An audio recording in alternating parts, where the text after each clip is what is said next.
I'm Lauren Book. Welcome to Safer, Smarter Teens. Middle school brings on lots of challenges. You have more freedom than you had in elementary school, but you have more responsibility too. And you're probably spending time away from home and family. You may be playing on a sports team, or participating in a club, or spending the night at friends' houses. That freedom is great, but it can also put you at a greater safety risk. You may face some really uncomfortable situations that you don't know what to do about. Because you're in middle school now, you are able to have these more serious discussions. And I'm entrusting you with my story of abuse so that you understand that stories like mine happen and that they are very real. When I was in middle school and high school, I was emotionally, physically, and sexually abused by my female babysitter who lived with us and was a part of my family for many years. What made it worse was that we loved and trusted her. While you might be surprised that she was a woman, the fact is that people who commit child sexual abuse can be men or women, and their victims can be male or female. What's important is not what gender someone is, or their sexual orientation, or other factors like race, age, or income. What's important to look at is how people behave. Are their behaviors safe or unsafe? We're going to help you recognize red flags or warning signs and learn about some of the ways you can keep yourself safe. It really comes down to personal power. However young or old, you have personal power. You have the power to recognize danger, the power to say no, the power to get help, and the power to set boundaries about what people can and can't do with your body. People can use their personal power in positive ways, like protecting themselves and others, or in negative ways, like abusing, harassing, or picking on each other. Maybe you thought you were powerless. I know, adults like parents and teachers are still in charge, but you have the power too, and I'll show you how to use it.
We all have issues we're dealing with, and a lot of the time, we don't know what's going on in other people's lives. It could be things that make them feel withdrawn or angry. The way someone dresses or the way he or she acts may be a cry for help. Did you know that 1 in 3 girls and 1 in 5 boys are sexually abused before they reach the age of 18? Sexual abuse is the force of any unwanted sexual activity by one person on another. Sometimes the signs may not be very obvious. A friend or someone you know may become distant or angry really easily when he or she didn't before.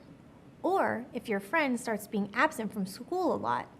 Or they may have unexplained bruises or cuts. These can all be red flags that this person may be in an abusive situation and needs your help. But you can't get out of an unsafe situation until you reach out for help, and that's what I did. We're going to learn more about the students you saw a few minutes ago. We're going to get a more personal look into their lives and see what sorts of situations they're in. We'll learn to recognize the warning signs in their situations and what actions they can take to reduce the risks. These actions are something we call power plays, which you can use to prevent or help someone get out of a bad situation. In every lesson, we're going to challenge you to use your personal power to be the change, by raising your voice when something's wrong, by respecting boundaries for yourself and others. By being a good friend and by using your personal power to protect yourself and help others, you can be the change in the world.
You want to hang out later? Where?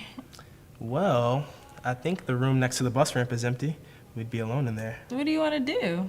Well, I mean, we could see what we want to do when we get there. I don't know. I should probably get home.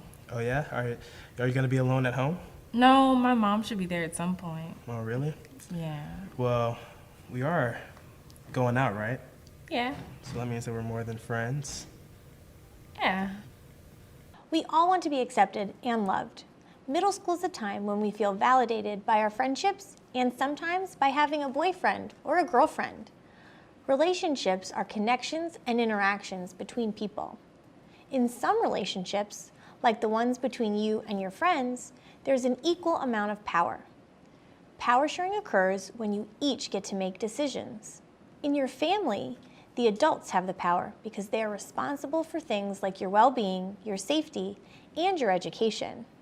The adults who have your best interest at heart will use this power wisely and carefully for your growth and development. This is a safe relationship with an appropriate balance of power. Sometimes peers or adults use their power in ways that harm you emotionally and physically by manipulating and forcing you to do things that you are not comfortable with. This is an unsafe relationship with an unsafe imbalance of power. Sometimes we may feel pressure in a relationship that we're not comfortable with in order to fit in and to keep that relationship. It's important to listen to your guiding voice and tap into your personal power to decide how you will react to the pressure in the relationship. We all have body boundaries, a sense of what's comfortable for us and what's over the line. Have you ever had someone stand too close to you in a movie theater line and make you feel really uncomfortable? This person has violated your body boundary. You may feel really comfortable snuggling with your parents while you're watching television, laying with your head on their shoulder. But you wouldn't be comfortable at all sitting that close to a neighbor or a relative that you don't know well. When a body boundary is violated, we have a voice inside of us that raises a red flag and warns us to beware. If that happens, it's important that we listen. Too often, when we feel uncomfortable, we tell ourselves that we're being stupid or unnecessarily afraid, when really our inner self-protection skills are trying to look out for us. While we look for the red flags, let's use the TFA rule, which stands for Think, Feel, and Act. This rule can help you slow down and evaluate a situation you might be in. First, you think about the situation. Then, you consider how you feel about what's going on. And then you act based on how you think and feel. The act is your power play to either get out of an unsafe situation or access help. Let's review the couple's scenario and see if we can figure out what she's thinking and feeling and what she might do about it. Do you want to hang out later? Where? Looking at the big smile on her face, I think she might be thinking, I am so glad to have a boyfriend. But let's take a look at how she's feeling as the scene continues. Well, I think the room next to the bus ramp is empty. When it comes down to what Sarah's feeling, it looks a little mixed. She's probably feeling excited and important because a guy is really into her, but also uncomfortable and worried that her body boundaries might be violated. This raises a red flag because her personal body boundaries aren't being respected. If someone violates your body boundaries, listen to that voice inside of you and be assertive in your response. Speaking of assertiveness, let's see if Sarah acts and sends a clear message about her boundaries. So when do you think we can hang out? Alone? I don't know. No? What about tomorrow? This was a good try, but still not strong enough. Notice her shrugged shoulders, how she turns away from Mike and uses a passive and uncertain language. Let's see attempt number 2. I don't know. I should probably get home. Oh yeah? Are you gonna be alone at home? No, my mom should be there at some point. Oh really? Yeah. Well, we are going out, right? Sarah's trying to act here and was right to keep pushing back about her boundaries, but Mike still didn't see the boundary line. It's important that you keep expressing how you're feeling until you're heard. Sometimes this means going to a trusted friend or adult to get help. So, what's that final act? What do you think she'll do? I should probably go home alone. Really? I'll see you tomorrow. Okay.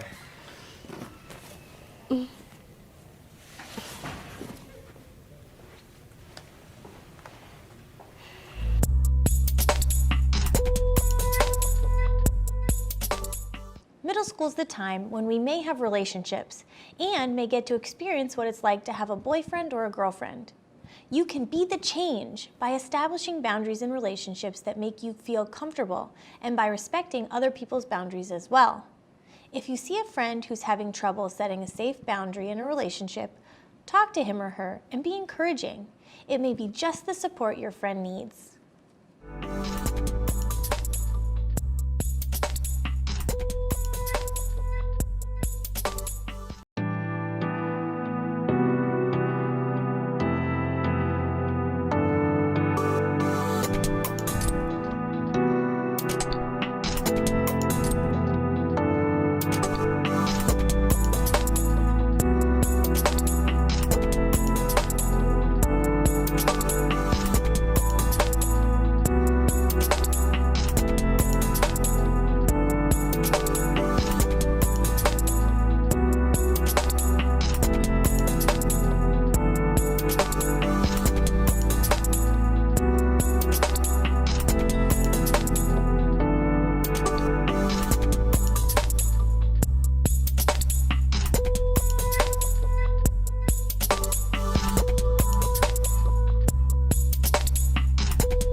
Hey, Coach, you wanted to see me?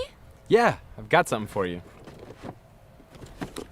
Wow! Pretty nice, huh?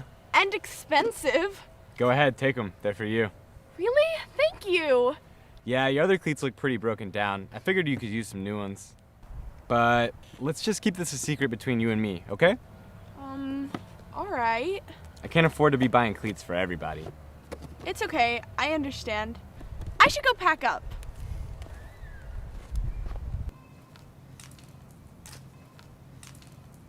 Hey, you were looking pretty tense out there today. Everything okay?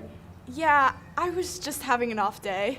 Okay, well, I can always give you one-on-one lessons at my house. You want to come by this weekend? I think I'm okay. I'll do better next time. All right, well, you need a ride home? No, my mom's on her way. I should go. All right, see you Monday. Sometimes it can be hard to tell if someone who does extra nice things is just being helpful or if they're setting someone up for abuse. You don't want to be suspicious of everyone, but you do want to be on guard against what's known as grooming. Grooming behaviors are the steps an abuser takes to win the confidence of kids or their parents or guardians over time. It's a way for an abuser to see what he or she can get away with. Let's go back to the video and look for red flags that the coach may be grooming Brianna for abuse. Let's also watch to see how she might use the think, feel, act rule to protect herself. Well, you need a ride home? That's a red flag. The coach is creating an opportunity for Brianna to be alone by offering to drive her home. A safer solution would have been for the coach to offer to call Brianna's mom, wait with her in a public place, or offer her a ride home with another adult in the car. Isolation is when an adult arranges to be alone with you. This is a warning sign telling you to pay attention. Adults who are grooming kids for abuse will take advantage of circumstances when that minor needs help. This may appear helpful, but the abuser is also trying to be alone with him or her. Let's just keep this a secret between you and me, okay? All right. Secrets are a big red flag. Adults shouldn't ask kids to keep secrets unless it's something that everyone will know about soon, like a birthday party. An adult should never ask a kid to keep secrets from their parents or guardians, especially those that involve safety. Hey, you were looking pretty tense out there today. Everything okay? Remember that moment? That's a red flag. Unsafe touches. Someone who's grooming a kid won't start the relationship with unsafe touching. Instead, they'll work up to that by building trust. They do this so that the kid is less likely to tell someone. No one should ever receive a touch that they don't want. When this happens, it's very important to tell a trusted adult. So let's see how the TFA rule can apply here. First of all, what does Brianna think? Go ahead, take them. They're for you. Really? Thank you. She looks pretty excited. I'm guessing she thinks that it's great to have new soccer shoes.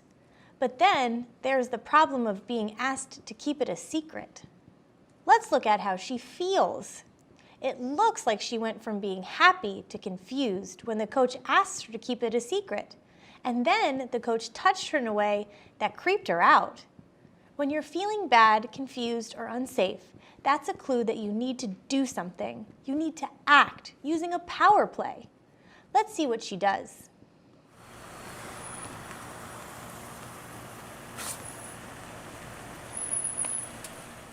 Hi, honey. How was your day? It was good, but something weird happened.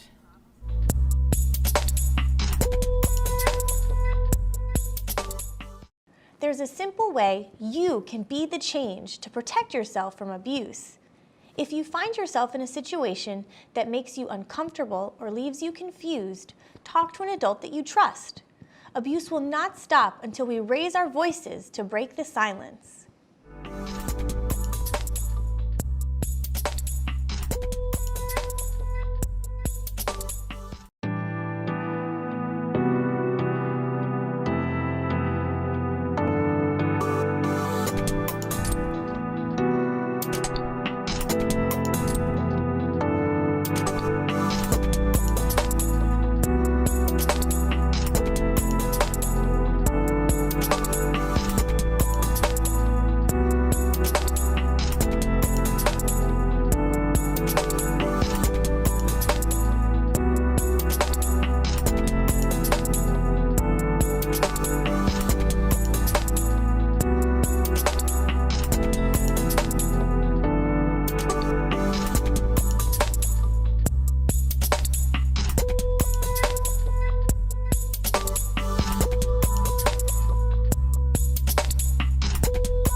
Hey, where's Mom? She had to work another shift. She'll be back later. Just you and me. Oh, I thought you were coming over to study, for the test tomorrow. Or, I can. Sorry. Some other time. I'll take you guys fishing. What do you think? okay. Okay. Hey, I'll see you tomorrow, all right? See you, man. Here, you can have some of this beer, but you can't tell your mom about it. Hey, maybe I've got some of those movies, Maybe I can find one we haven't seen. It's a sad fact that many people are victimized by sexual abuse. In fact, 1 in 3 girls and 1 out of 5 boys will be subjected to sexual abuse before their 18th birthdays. And an even sadder fact is that most of them will never tell anyone. Why would someone stay in an unsafe situation and not ask for help? You have to know that adults who abuse kids are very good at setting traps and then making them think it's their fault. Let's go back to the story and see what some of those traps are. Hey, where's Mom? She had to work another shift. She'll be back later. Abusers create opportunities to be alone with kids, such as by offering to babysit or giving rides. If you're left in the care of an adult who makes you feel uncomfortable for any reason, it's important that you talk about it with an adult that you can trust. Here, you can have some of this beer, but you can't tell your mom about it. Giving kids experiences they shouldn't have, like seeing inappropriate movies or having access to drugs or alcohol, is a common trap abusers set. And, as you remember, this is a red flag. Also remember, keeping unsafe secrets is a big red flag. An abuser can use secrets like this to make a kid feel trapped or guilty and less likely to tell anyone about it. In my case, I put up with abuse for more than 5 years because I had a lot of conflicting feelings. My abuser was like part of my family. She made me feel like I did something to bring the abuse upon myself. The longer I waited and didn't tell anyone, the harder it was to tell and admit that the abuse had gone on for so long. Here's an important thing to know. Abuse is never your fault, no matter how much the abuser twists things around. And here's a really important thing to know. How well a person recovers from abuse has a lot to do with the reaction of the first person he or she tells. If your friend tells you something is wrong, be supportive and go with him or her to tell an adult who can help. Let's see how this story ends. Oh, I studied for like 3 hours last night. How did you think you did on the test? I didn't actually do very well. I didn't have much time to study at all. Who was that guy that, didn't let us study? Like, That was my mom's boyfriend. Hey, is there a... Can I talk to you about something? dude, of course, man. What's up? It's about him. He's, something's been going on. Chris's friend used the TFA rule here. When he met Chris and the guy Chris was with after school, he thought and felt that the guy was a little controlling. His power play was to talk to Chris about this guy.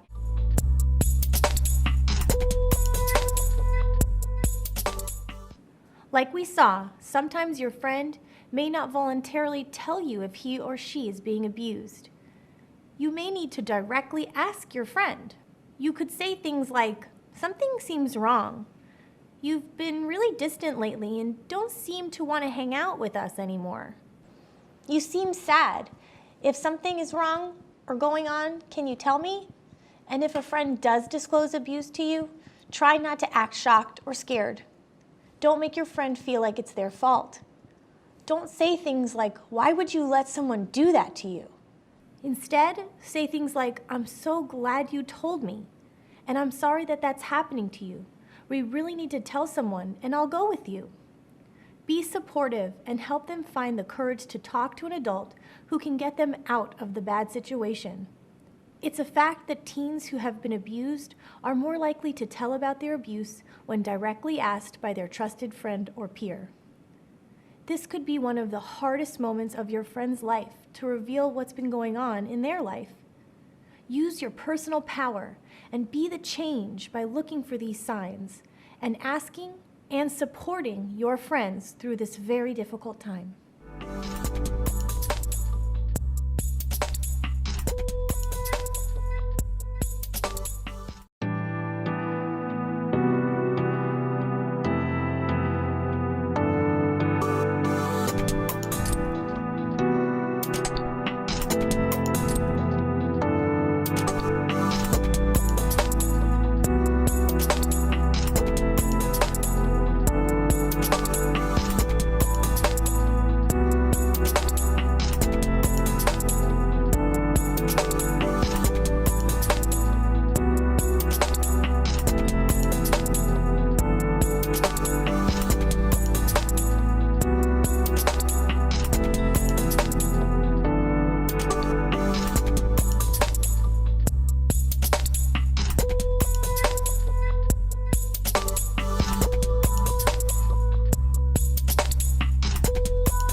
Have you ever thought about how much information we reveal about ourselves by what we post on social media or by what we send in a text message?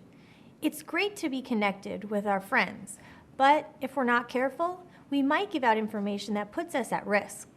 You and your friends might send really silly pictures to each other, but sending an inappropriate picture because you want to get someone's attention or flirt can be a big mistake. For example, somebody might ask you to send a revealing photo of your body. This is called sexting. It's illegal when the images are of someone under the age of 18, and it's not a good idea for anyone.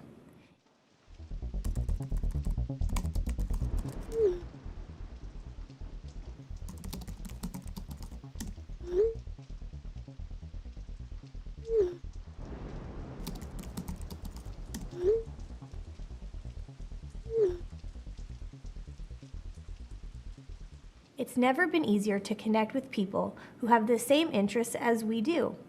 But some abusers use technology to find kids to groom for abuse. The abusers may pretend to be kids themselves.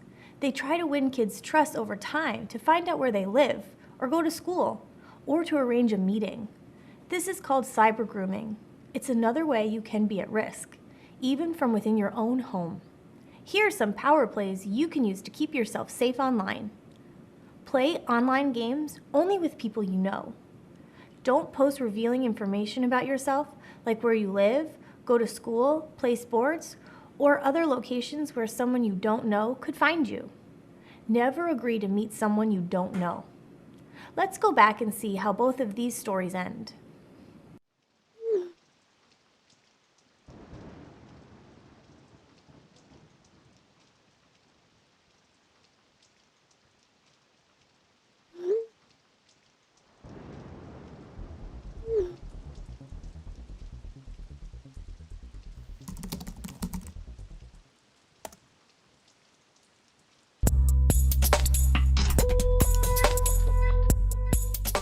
You can be the change by being very careful about sharing personal information about yourself online and through text messages. Don't ever agree to meet people you don't know or be pressured into sending photos that make you uncomfortable. And if someone you don't know tries to get you to meet them or does other things that make you suspicious, save the conversation and report it to a trusted adult. If something happened that wasn't quite right, tell a trusted adult or a friend. Remember, it's important to keep telling until you're heard and helped.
I heard she does crazy things. Oh my goodness, do you see this? What's wrong with you? You know, it's pretty sad that you have nothing better to do than to start rumors about someone. Hey Maddie, you okay? I'm sorry about my friends. Not really. Maddie, your wrist. Are you okay? It's nothing. I know you're hurting, but I want to talk this out, and we need to get you help. You need to talk to Mrs. Moore. I'll even go with you.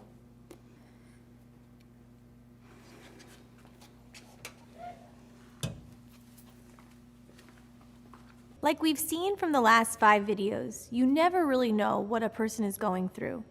Words are extremely powerful, and if used to hurt, words can sometimes cause serious damage. The group of girls who were making fun of Maddie were completely out of line, and they probably had no idea what she had going on in her personal life. Let's see what happens next.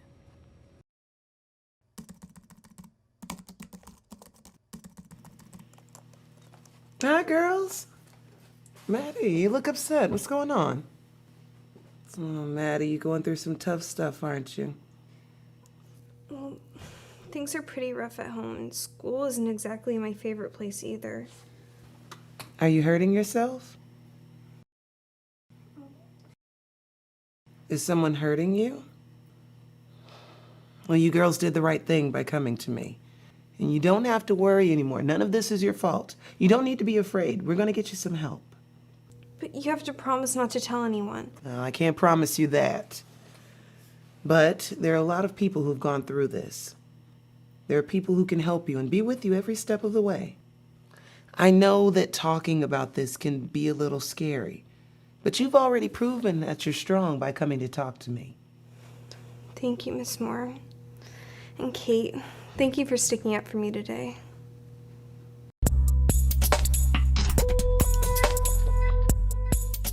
Kate's role here is critical to Maddie getting help.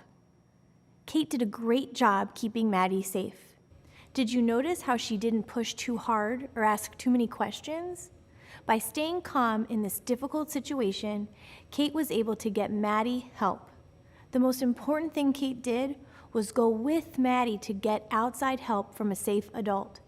Teachers and school counselors deal with issues like Maddie's more often than you might think, and they're trained to get students the help that they need. It only takes a few people to call out bad behavior and influence others to do the same. By refusing to spread rumors, by enforcing personal boundaries, by standing up for someone who's being harassed, by refusing to participate in harassment, you can be the change. You have no idea how your kind word or courageous action could change or even save someone's life. Let's do a quick recap of what we learned over the last 6 videos. Middle school brings lots of changes, new freedoms, and responsibilities. You may be playing on a sports team, or participating in a club, or spending the night at friends' houses. However young or old, you have personal power. You have the power to recognize danger, the power to say no, the power to get help, and the power to set boundaries about what people can and can't do with your body. Sometimes the signs of sexual abuse may not be obvious. If a friend or someone you know becomes distant or angry when they weren't before, or if they start being absent from school a lot, or have unexplained bruises or cuts, these can all be red flags that they may be in an abusive situation and need help. You can use your power plays to recognize the warning signs of abuse, to prevent or help someone get out of a bad situation. Relationships are connections and interactions between people. In some relationships, like you and your friends, there's an equal amount of power. In your family, the adults have most of the power because they're responsible for things like your well-being, your safety, and your education. Always listen to your guiding voice when something doesn't feel right or you feel pressured in a relationship. The TFA rule can help you slow down and evaluate any situation. TFA stands for think, feel, and act. You don't want to be suspicious of everyone, but you do want to be on guard against grooming behaviors, which are the steps an abuser takes to win the confidence of kids or their parents or guardians over time. Isolation is when an abuser creates opportunities to be alone with you. Secrets are a big red flag. Adults should never ask kids to keep secrets unless it's something that everyone will know about soon, like a birthday party. And remember, abuse is never your fault. Sometimes you may need to directly ask your friend if they're being abused. You could say things like, "Something seems wrong. You've been really distant lately and don't seem to want to hang out with us anymore." Or, "You seem sad. If something's wrong or going on, please tell me. If a friend does disclose abuse to you, try not to act shocked or scared. Don't make them feel like it's their fault. Be supportive and help them find the courage to talk to an adult who can get them out of the bad situation. Electronically sending inappropriate pictures that reveal private parts is known as sexting, and it's illegal when the images are of someone under the age of 18. Use these cyber power plays when you're online. Don't ever agree to meet people you don't know. Don't exchange inappropriate photos. If you wouldn't want your mom or teacher to see it, you probably shouldn't share it with anyone else. If someone you don't know tries to get you to meet them or says or does other things that make you suspicious, save the conversation and tell a trusted adult. I want to thank you for listening to my story and the stories of these students. I hope you will take what you've learned here to be the change in all of your relationships. If there's one thing I want you to remember from these lessons, it's that you have personal power, and you can use this power to help yourself and others make this world a safer and better place.